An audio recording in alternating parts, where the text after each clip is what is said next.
But when you start to hear stories like this out of Portland, and we also have one out of Texas too, but we're just going to talk about the Portland one. And this is in the wake of the dual stabbing, on a light rail train, where a guy, Jeremy Christian, was harassing. We're not going to play this video now, but where a guy, Jeremy Christian, was harassing and maybe threatening two women who, I guess, maybe they were wearing hijabs, or I'm not sure. But they looked Muslim to this guy. And then other passengers on the train basically told the guy to lay off, and he went on to stab 3 people at least, killing 2, stabbing them in the neck, apparently. This Jeremy Christian, allegedly, I guess, to be fair.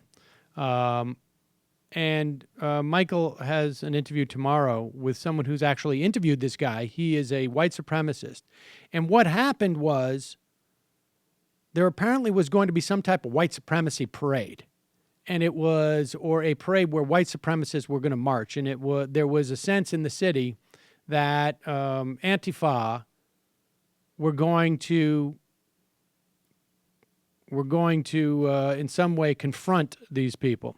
So the Multnomah County GOP chair, James Buccal, I may be mispronouncing that, told the Guardian paper that recent street protests had prompted Portland Republicans to consider alternatives to abandoning the public square. Now, apparently, I don't know if these, if white supremacists, according to this guy, are, the Republicans. But he says, I'm sort of evolving to the point where I think it's appropriate for Republicans to continue to go out there. And if they need to have security force protecting them, that's an appropriate thing too. And he said, does this mean you're going to rely on your own security arrangements rather than relying on city or state police? Yeah. And there are these people arising, like the Oath Keepers and the 3%ers. We're thinking about that because there are now belligerent, unstable people who are convinced that Republicans are like Nazis. And I should tell you, the Oath Keepers, of course, are like this ultra fundamentalist Christian group made up of a lot of like ex-military and ex-policemen, among other things. The 3%ers is a spinoff from the Oath Keepers, founded in response to the election of Barack Obama. They're basically some type of like paramilitary group that pledges armed resistance against attempts to restrict private gun ownership. This is as described by the Political Research Associates. They were highly visible during that right-wing militia takeover of the wildlife refuge in Oregon. So when you start hearing about Republican officials welcoming these type of people as security forces, you start to hear echoes of things that are a little problematic. A little bit. Just a little bit. When you start to see what happened in Texas,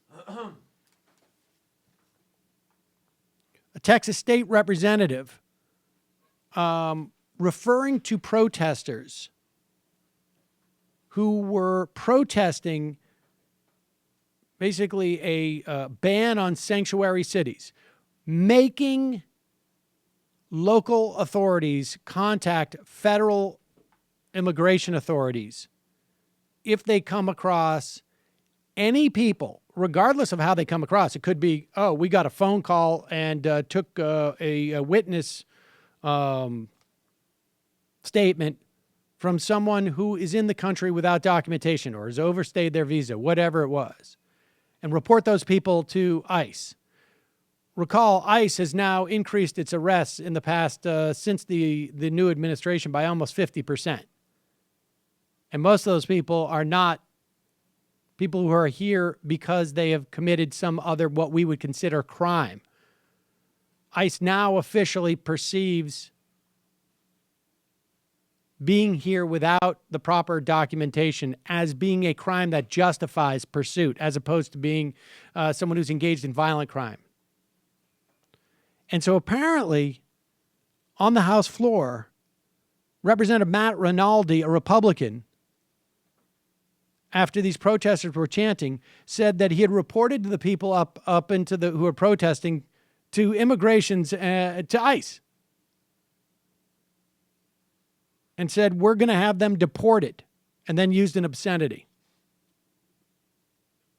We were in shock, said Cesar Blanco. He assumed that because they were brown in the gallery and protesting, that they were here illegally. The exchange led to a confrontation among lawmakers, and we could play some of the video of it. There's really nothing to hear, but you can see them shoving. And this is like the type of image, go ahead, Matt. This is the type of image that, we've looked at stuff like this from like, hey, this looks like the parliament in, I don't know, Bulgaria or something, right? I mean, you see those type of things. Yes. Not traditionally what you see in state houses. And apparently, Mr. Rinaldi wrote a Facebook post claiming that I made it clear to him that if he attempted, in his words, to get me, I would shoot him in self-defense. But according to lawmakers who heard this Republican, said that his threat to Mr. Navarez, who represents Eagle Pass, a city on the Texas-Mexico border, the threat was a little more pointed. There was a threat made from Rinaldi to put a bullet in one of my colleagues' head. This is according to Representative Justin Rodriguez. Mr. Navarez said on Twitter he never threatened Rinaldi, the Republican. He's a liar and a hateful man. Got no use for him. God bless him. So, I mean, you're starting to see this type of stuff where you're using ICE as a means of silencing protests if it's done by brown people. Last week, we saw a cop who came upon a guy who was hit by a car on his bike.